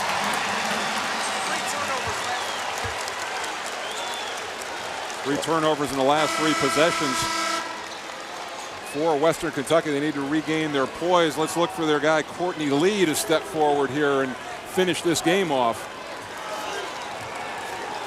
5:53 remaining. Magley has played well given the foul difficulty he had in the first half. So has Evans. Emmenecker on the wing for Young. Just off the mark and a tie ball. Oh no, I thought he had a tie. They picked up the foul instead. No, Jonathan Cox that time. Good call. He really wrapped up Evans' arms. So that's his first foul. Western Kentucky gets it back. Well, some opportunities now missed for this Drake team after Western Kentucky's been somewhat careless with the ball. Brazelton lost it. Yeah, that's 4 in a row now. And I think at time, if you're Western Kentucky and Darren Horn, let's see the play right here on the inbounds. Brazelton, went right off his chest. Instead of Magley in the game, they need an extra ball handler out on the floor to handle the press. Suddenly that collar getting a little tighter on the 31-year-old head coach. Had control of this game, and now the Bulldogs, if they can muster a few threes, which has been their calling card all year, they could be right back in it. Houston, Corver the follow. 74-66. And the foul committed by Young.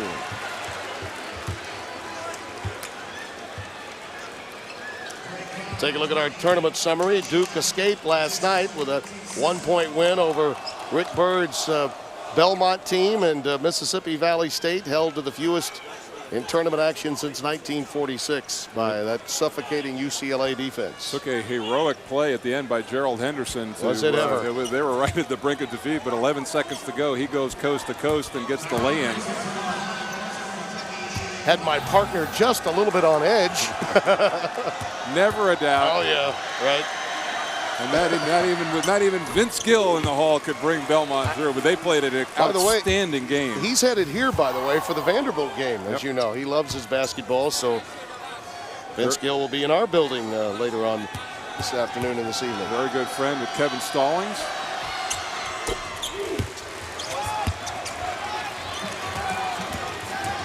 (76-66). With 15 to play, they were down by 10, and then suddenly another Western Kentucky run. Emenecker continues to draw fouls, and that's Jeremy Evans' 5th. So that's a shot blocker erased for Western Kentucky, and he played big in this game.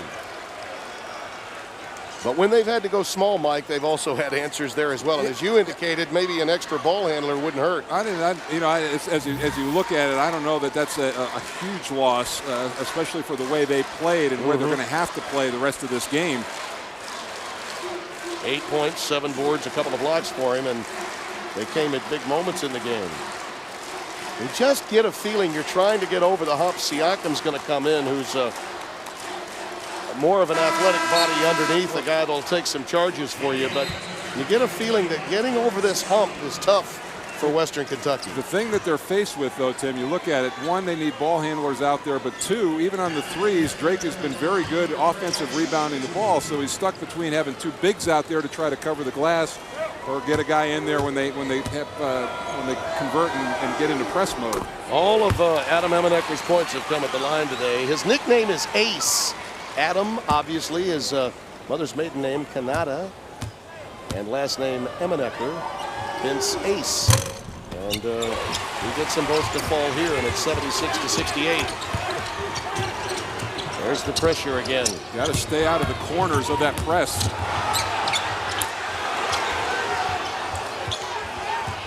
That was not easy to cross the timeline for Western Kentucky.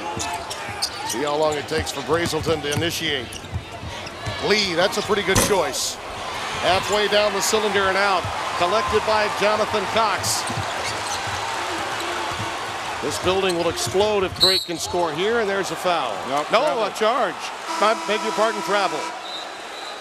Well, we're going to get an overrule. Jamie Lucky may have seen a foul before the steps. That's what I saw.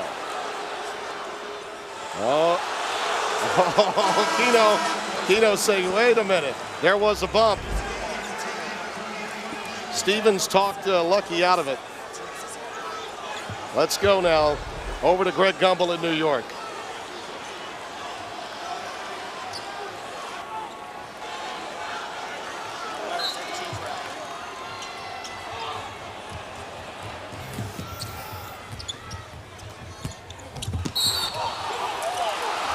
That's a blocking violation against Jonathan Cox. It's always a good option to throw over the top of that press. You don't want to get caught under the baseline corners where Western Kentucky was delivering the ball. So Brazelton running a little out route that time. Yeah.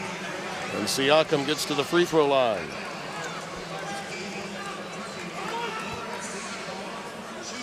I like when I see the conversations with the officials, Mike, because that means they're trying their best to get it right. But Jamie Lucky obviously saw a bump, and Stevens had the travel called before. They have a violation. No basket. Go back the other way. And they'll just promenade right back to the free throw line. Magley gets his 4th.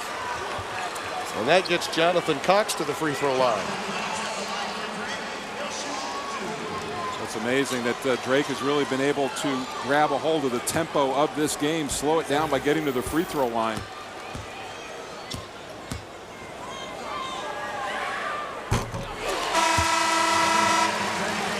with Jonathan Cox at the free throw line after Magley committed a foul on the free throw line a moment ago. That's his fourth. He goes and sits down now.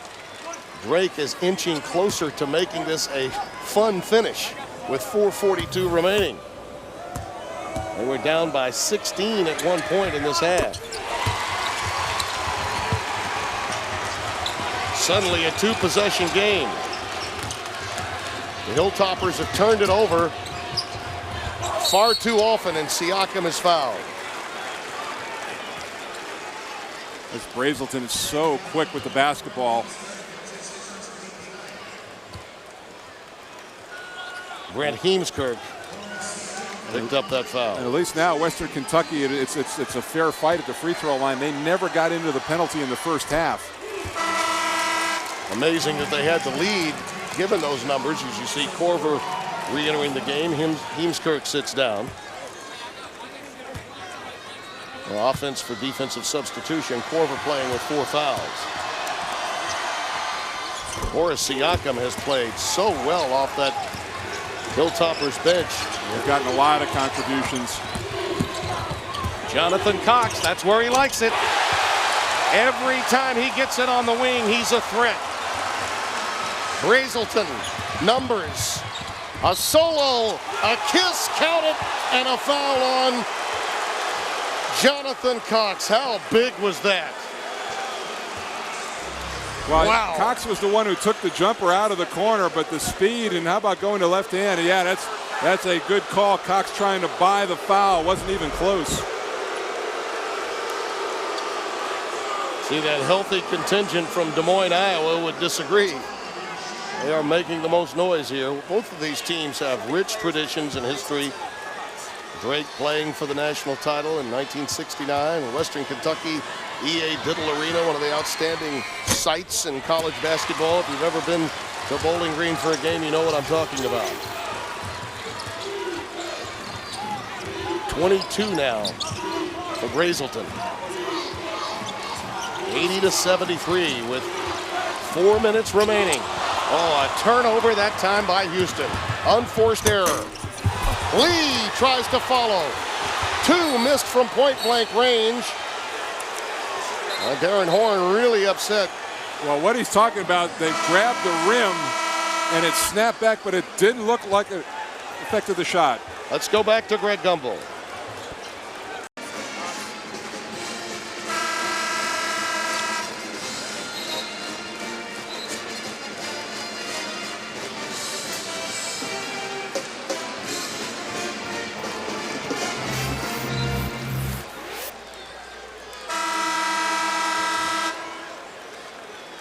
.80-73 our score. The ball will belong to Western Kentucky, but they got really a poor break just a moment ago. Drake clearly was on the rim and it went uncalled. It affected a putback opportunity, but we'll see if the Hilltoppers can take advantage. They do have 34 to shoot. Brazelton leading the way for this Western Kentucky team, along with Sun Belt Player of the Year Courtney Lee. He's out there now with Slaughter, Boris Siakam, and that young man, Ty Rogers. He gives it up to Courtney Lee running the curl. That's a beautiful play out of the timeout. Wow, he is so good when he comes to his right hand. Again, I love the jump stop short of where trouble is. Well under control. Amenecker bumped by Slaughter and will pick up the foul. Here's that last possession we were talking about a moment ago. This clearly should have been goaltending. Yeah, because the rim snapped up while the ball was on the rim. But, you know, as the end result of it, that Western Kentucky was able to retain possession and get a score out of the timeout. Amenecker at the free throw line. This kid is all about what's right within collegiate athletics, Mike. Yesterday, a loose ball situation came over to you, and he looked at you and said, excuse me, sir, may I have the basketball? Very polite, but made me feel extremely old. Yes, he did. 82-75. Siakam wrapped up by Heemskirk. Well, not a bad foul. They're looking to extend this game at this particular point. Siakam's a 68% free throw shooter. An advantage, Drake there as a team, 76%. Outstanding. Hilltoppers just under 70. Thought it was interesting talking with Keno yesterday about his dad, and he asked him to come to the Missouri Valley Conference tournament. He didn't. He's been adamant about not wanting to jinx him, but of course he talks to him every day. His dad never lost a first-round NCAA tournament game. Dr. Tom Davis, the 3 schools there, 11-0, a perfect 11-0 in first-round play. You didn't want to face him with 5 days of preparation time. No, you didn't. 83-75. That bench points stat means everything. Korver rattles it home, playing with 4 fouls, and it's a 5-point game. Slaughter, that ball knocked away, tipped by Drake. Look at the distance on this, Mike. 11 of 12 shots from behind the arc, and that's a good 30 feet again. You talk about a designated assassin playing with 4 fouls. He's it. Western Kentucky forced to take the timeout, or we would have had a 5-second violation.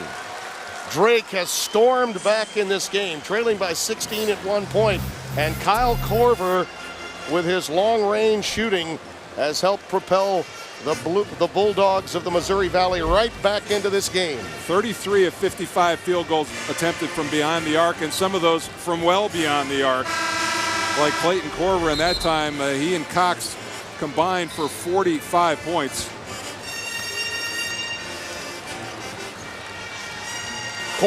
Kyle Korver, tying a great school record for 3 balls, has put his team back into this game. They trail by 5, 3:07 remaining against Western Kentucky.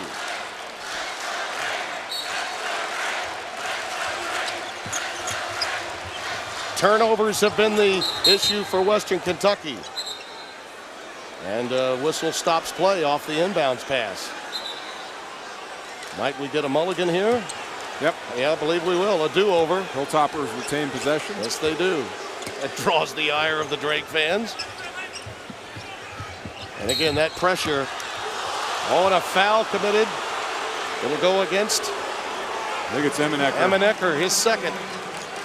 But I was wondering with this move coming in, because I thought Mendez Valdez really helped them against the press early on. You see the subtle little push there.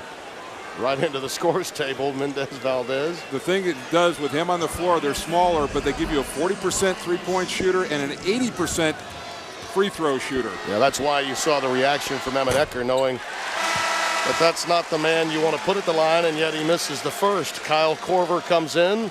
Heemskirk sits down. Offense for defense for Keno Davis. In the NCAA tournament for the first time since 1971. We're in Tampa, Florida. Drake, trailed by as many as 16, have fought back here in the second half to close it to 6. And we've got a tie ball with the arrow to the Bulldogs. Western Kentucky's bench has been the difference, outscoring Drake by 23-3 in this game. Darren Horn, who played for the last Sun Belt team to ever win an NCAA tournament game, only 31 years of age. That victory for Western Kentucky, Ralph Willard was coaching back then, came against Michigan. Talked yesterday how much of a mentor and how much he learned from Ralph Willard. A lot of his coaching style, coaching tactics coming from him.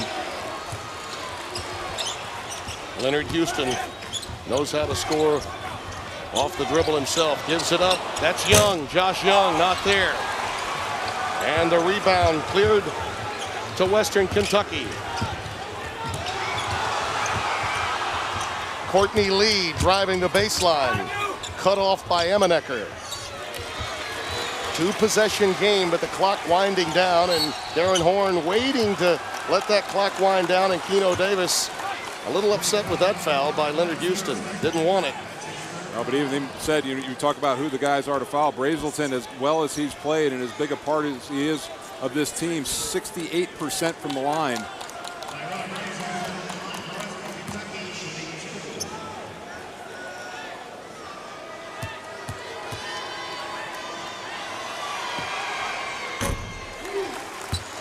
Our game reset for you. Western Kentucky in control of the game. They also have the arrow. Both teams are in the double bonus. Plenty of timeouts for both teams still to utilize. And the 3-ball has been such a vital cog for both of these teams. You can bet that there are a few more left in each team's arsenal. For most of the game, too, Tim Magley and Evans, the two bigs for Western Kentucky, have been on the bench. They've chosen to go smaller and match Drake's firepower. Emanecker creates, and there's a slam. Whoa, Leonard Houston. And now a turnover, the travel off the pressure of a made basket. How many times have we seen that today? Now Leonard Houston, this is Emanecker. This is what he does and what he means. He collapses the defense, and the big finish by Leonard Houston. Textbook Emanecker dish, too. Just creating on the dribble drive with the floor spread. Get everyone away from the basket and let him negotiate. Houston again. Barely drew iron. Rogers comes away with a rebound. Missed opportunity that time for Drake. Brazelton all the way to the rack. Houston has Young down there with him. Gives it up. Young would have counted had it fallen. Amazing how Drake has taken control of this game. There was plenty of times early on they could have gone away with a 16-point lead or being down by 16, but they have just been very patient in clawing their way back in, knocking down big threes and getting to the free throw line. Courtney Lee got the foul, his third. And a reminder, coming up next on the road to the Final Four, South Alabama against Butler. What a great, another Sun Belt team in action. UMBC against Georgetown, Austin Peay, Dave Luce's team taking on Texas. 86-82. Lee runs down that dangerous pass by Slaughter. Emanecker and Young converging. Brazelton throws it away. Great pursuit by Cox after the play to make the steal. From way downtown, Young. Only the Young survive. It's a one-point game. Timeout, Hilltoppers. How about that? The Heartland loves them. Will the Cinderella slipper continue to fit for Drake? Emanecker once again making that play possible. Josh Young, what a game he has had. And Tim, what poise that Drake has shown, being down big time double figures, but knowing that there's plenty of time left on the clock. Emanecker, as tough as it's been on him today, still 12 assists, Mike. And this is now a 26-12 run. They trailed by as many as 16 here in the second half. Well, he's not defined by his scoring. Consider he is the 5th leading scorer on his team. We're not talking the conference, on his team. He is 0 for 7 from the field, but still a double-double. 11 points, 12 assists for him. And again, we've seen in the last few minutes too, Mike, what can happen as capable as Western Kentucky is, their length, their athletic ability, but they don't have in Brazelton the pure point guard that maybe Emanecker is. And so turnovers now have become a real factor in the second half against Western Kentucky. Well, I think Mendez Valdez is probably the most pure playmaker that they have out on the floor. They have 13 turnovers in this half, 20 total in the game. If you're Darren Horn now, you're talking confidence to your team, because through all of this, you still have the lead. Yeah. And you've got 31 seconds to get a good possession. So this is a very, very big possession for them from a mental health standpoint. Let's go, Drake. What you're hearing in the building here in Tampa, much of their contingent being heard from. Gotta love the Drake. Yeah. Last appearance in the NCAA tournament, 1971. Rogers just got it in and gets it back from Brazelton. Now Tyrone will set up shop. And almost put Brazelton in a bad way by delivering it along the sideline. It's been a while since Courtney Lee's had a quality touch. Out of a 1-4 set, they're going to milk some clock here and let Brazelton initiate against Emanecker. Brazelton, a leaner, got it to go. Just an isolation play for him. He has 26. And played through a couple of grabs by Emenecker, too. A lot of strength. Korver almost launched it from 35 feet. Emenecker gives it up to Cox on the wing. He loves that. He loves that. That's his spot on the floor. We're tied at 88. Timeout. Are you feeling it, big fella? Are you feeling it? This big fella is. Jonathan Cox has 17 points in the last 10 minutes. We'll be back. At long last, this hill has been climbed against the Hilltoppers by Drake. We're tied at 88, but alas, Mike, it's Western Kentucky that should get the last shot. Right, and that's the key point right there. You want that to happen. Last time they let Brazelton go on a clear out with Emenecker. Certainly a quickness. And you want to hit the lane with about 5 or 4 seconds to go to give yourself, one, a shot opportunity, and two, an offensive rebounding opportunity. No timeouts remaining for Western Kentucky. And given the pressure that Drake's brought, that's significant. They've had issues getting the ball inbounds. Just got it in. That's Slaughter down on the baseline. That's a foul. Emenecker draws the charge from A.J. Slaughter. That's 5 on Slaughter.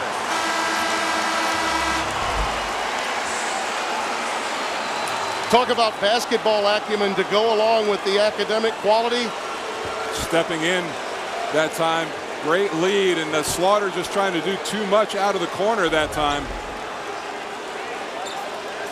So now it's Drake with a chance to win it in the final possession. And Korver re-entering the game offensively. So many options available to Keno Davis. Korver, Houston, Jonathan Cox has scored 17 in the last 10 minutes of this game. Well, I thought actually that Drake a little late to come in and huddle up because Western Kentucky taking some time to get their player in after fouling out. Brazelton, Rogers, Mendez, Valdez, Courtney Lee, and Siakam, the 5 on the floor for Western Kentucky. Is there a better guy you want making the play at the end of the game than Emenecker? I don't think so. He will dictate the pace. His nickname is Ace. We'll see what he comes up with here. Missouri Valley Conference Player of the Year. Most impactful walk-on this tournament seen in a long time. There he is. High off the window, pulled down by Brazelton. Will play another session in Tampa.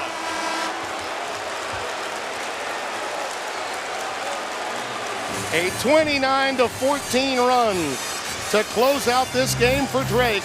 And the Valley and the Sun Belt will go at it for 5 more minutes.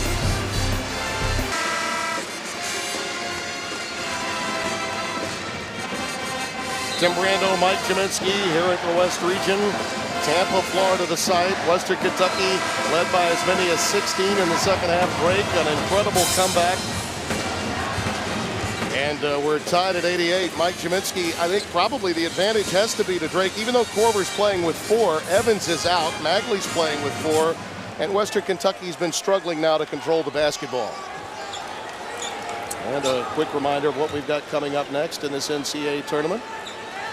We'll be going out to see these games. South Alabama, Butler, Georgetown, UMBC, Austin P, Texas. It's been funny, and a couple of things have been going on for Western Kentucky that Courtney Lee has been very quiet over this stretch. A couple of baskets late, but only 6 of 15 shooting, 15 points for him. They've kept him under control. And when Drake wasn't making threes, they were getting to the free throw line. And the story was Jonathan Cox for Drake from downtown. Korver hit a couple of big ones, but it was Cox down the stretch that made the big ones. And Emenecker tries to feed him, cutting to the basket, and it's knocked out of bounds. 23 to shoot.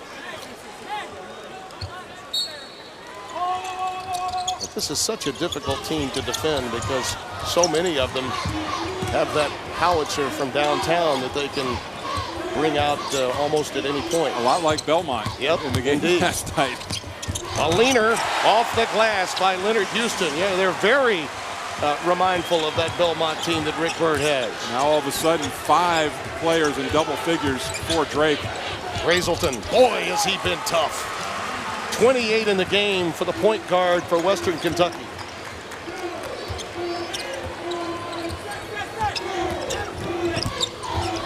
Emanecker feeds Josh Young. He had one of those big ones in the comeback as well. 93-90. Well, I love the unselfishness, and they really don't care who gets to look at the three, and Emanecker does such a great job at finding out his 14th assist of the game. Young, another first-team All-Missouri Valley Conference performer. 14th assist by Emanecker. That is a career high. Brazelton again. Rebound to Young. And you wonder how Western Kentucky will handle being more than maybe one possession behind. They've led this game since the halfway mark in the first 20 minutes. Corver. Rebound to Courtney Lee. Well, the last thing you want to have to do is win a game twice. Yep. And that's exactly what Western Kentucky is going to have to do right now. And I think it's going to be this guy with the ball, Courtney Lee, that's going to have to step up. Brazelton. Oh, he gets the shooter's touch. Yep, he's been incredible. 93-92. You're right, though. Courtney Lee, Mike, has been invisible in the last 10 minutes of regulation and now in the overtime. Corver pumps off the front rim. Courtney Lee runs it down. He's got Brazelton on the other end. A little hesitation that time from Brazelton. Didn't give it back to Courtney Lee, and it didn't appear that Lee wanted it. Well, no, and Corver wasn't going to come out and challenge him. He almost dared him to shoot the jump shot. Back and forth we go in Tampa. Jonathan Cox prefers the wing, not up top. It's really fun to watch players that know where their place on the floor is. You know, Jonathan Cox turned down a shot because he knows that's not where he really wants to get it. Well, not only that, but it's fun to play with a guy who will get you the ball on those spots on the floor when you're open. Yeah. And that's Adam Emanecker.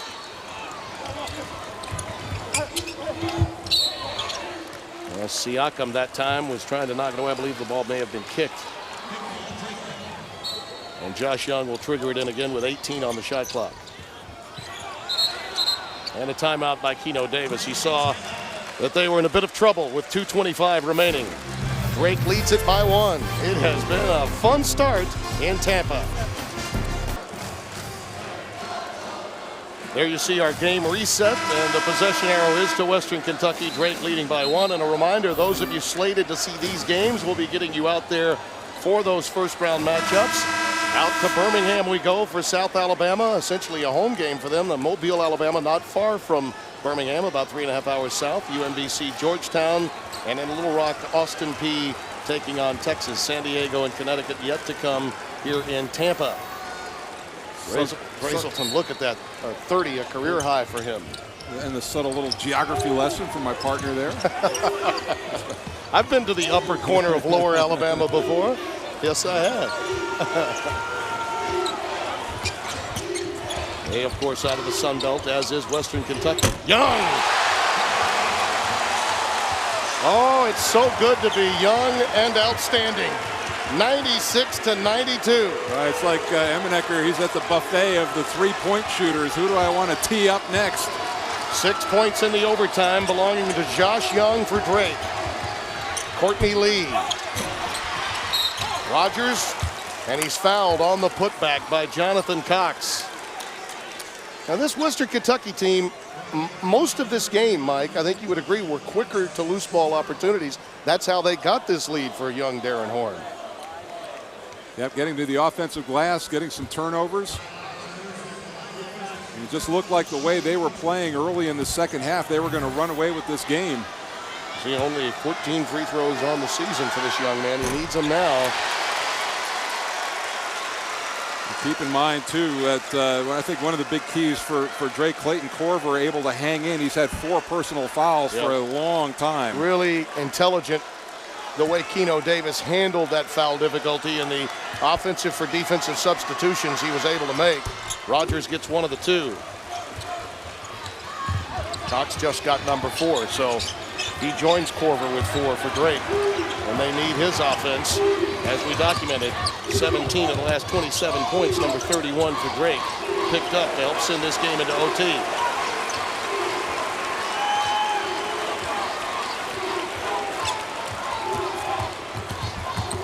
Josh Young really feeling it now. Has to give it up to Korver. Well defended by Lee. One more time, not this time. And Boris Siakam the rebound. Chance to tie or pull to within one for Western Kentucky. Lee or Brazelton? Why not Tyrone? Yes, sir. 33 for him. We're tied at 96. Great to see the urgency of an overtime game in the first round of an NCAA tournament. Brazelton has been a hero tonight. 12 of Western Kentucky's last 13 belong to Brazelton. Korver. Lee gets the rebound. Emanecker the steal. Adam Emanecker with a huge pick. Not giving up on the play. 9-second, 10-second differential between the shot clock and game clock. Emanecker still doesn't have a field goal, but has done everything else in this game. And Horn cannot believe Siakam came out and fouled Leonard Houston. That's not what he wanted. He wanted to play straight up. It's almost a 12-second differential between the shot and the game clock. They could afford to play straight up that time. And you put an 80% free throw shooter there as well. Houston 5 of 8 today.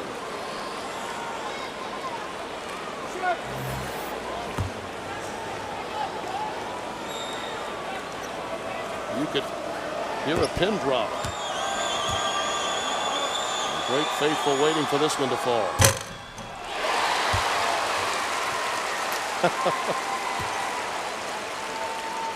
We'll get you guys out to the start of your game. South Alabama Butler.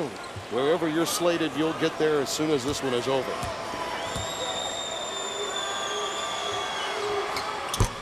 Only one of the two, and again, ball tapped out. Brazelton's got it against Emanecker. Not there. Courtney Lee can't follow it. Siakam on the way up. A foul spotted. Now Emanecker did a great job of keeping Brazelton in front of him, but great pursuit on that play by Western Kentucky after the miss. And it's on Korver, and that's 5. He thought he had gotten a tie ball, but it was a reach in on Clayton Korver. And that'll do it for him. Boy, but he has done the family Korver proud today, hasn't he? His mother Lane is here, his dad, his pastor. One of the outstanding clergymen in the Midwest in Pella, Iowa, Kevin. And of course, Kyle, his brother. And another brother, Caleb, all looking in. 21-15 in this half for Clayton Korver. And everybody trying to come over and boost the spirits of Boris Siakam. 68% shooter. 3 of 5 in this game. None more important that he's had in his career, I'd imagine. Out of Cameroon. He can redeem himself after that foul a bit earlier, too. Tremendous moment for him. Elbows clenched here in Tampa.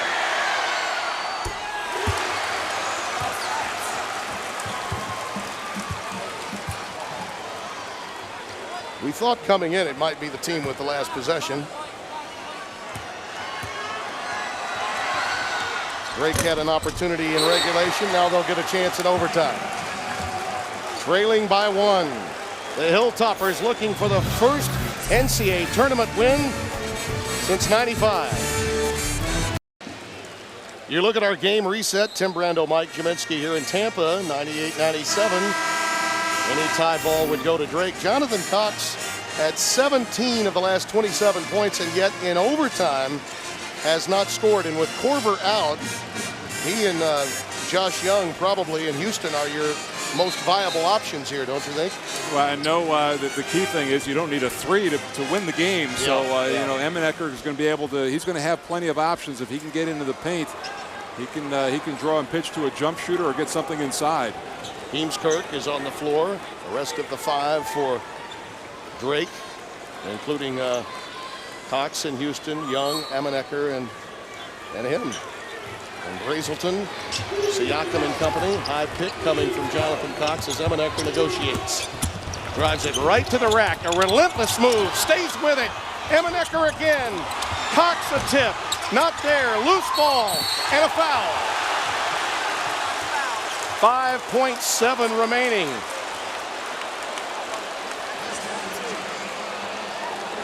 Timmy, you talked about it early on that Western Kentucky had been fastest to loose balls, but on this possession, it was Drake that kept the ball alive until Jonathan Cox could come up with it at the end. Emenecker staying on it. A couple of shots up there, a couple of tips. Mendez Valdez finally whistled for the foul. So here's Jonathan Cox. 27 and 16. 76% on the year at the line. And Darren Horn will ice him. 5.7 remaining. Whew. Take a breath. We'll be right back.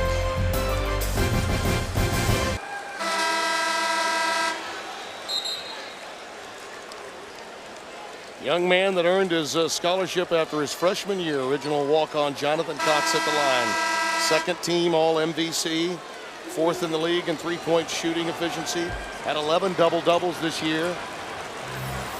At the free throw line for this crucial one to get Drake the lead. And Mike, for Western Kentucky, plenty of time to get back down the floor. I think you've got to get two people in front of Brazelton. Do not allow him to get the basketball. Western Kentucky, no timeouts. Make somebody else rush up and beat you. Oh, the iron kind, and that gives Keno Davis a 1-point lead, and he'll take the timeout. Tantalizingly rolling around the rim. Drake, this could be your year. We'll be right back.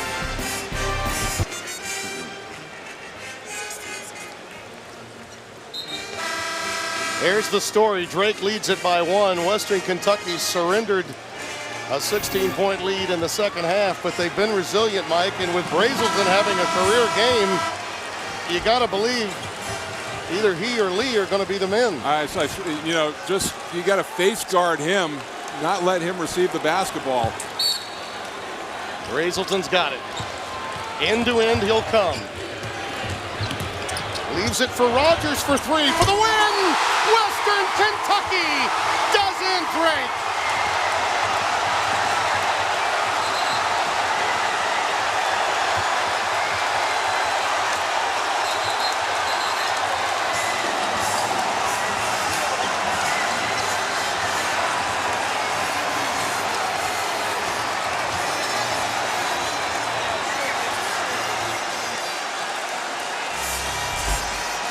Let's take a look. The rush up the floor. Brazelton the speed to get things in position. Drew the defenders. Everybody thought he was going to take the shot. Ty Rogers from behind. 38% on the year. You almost forgot about him, and he's always been a threat from downtown. He just had not been as much of a factor today. Well-designed play by Darren Horn. Well, in the tournament, in the Sun Belt tournament, 54% from behind the three-point line. It was just a little handoff. Well-run play by Brazelton to draw the defense to him and give his guy an open look. How about that? Brazelton gets 33, but the winning dime dropped right into the hands of number 5, Ty Rogers, senior from Eddyville, Kentucky, Lyon County High School. What an incredible story, and what a first game in Tampa. Our Chevrolet players of the game. Brazelton a career high with 33. Cox one of 2 walk-ons with a double-double. Emenecker being the other for Drake in an heroic performance on the part of that young man. And the winner of our next matchup between Connecticut and San Diego will take on the upstart Hilltoppers of the Sun Belt Conference, winners of an NCAA tournament for the first time since '95, when representing this league, Darren Horn's club managed to knock off Michigan. 101-99, our final in overtime. For Mike Jaminski, Tim Brando saying so long from Tampa. Now let's send you to Greg Gumbel in New York. We're underway, aren't we, Greg?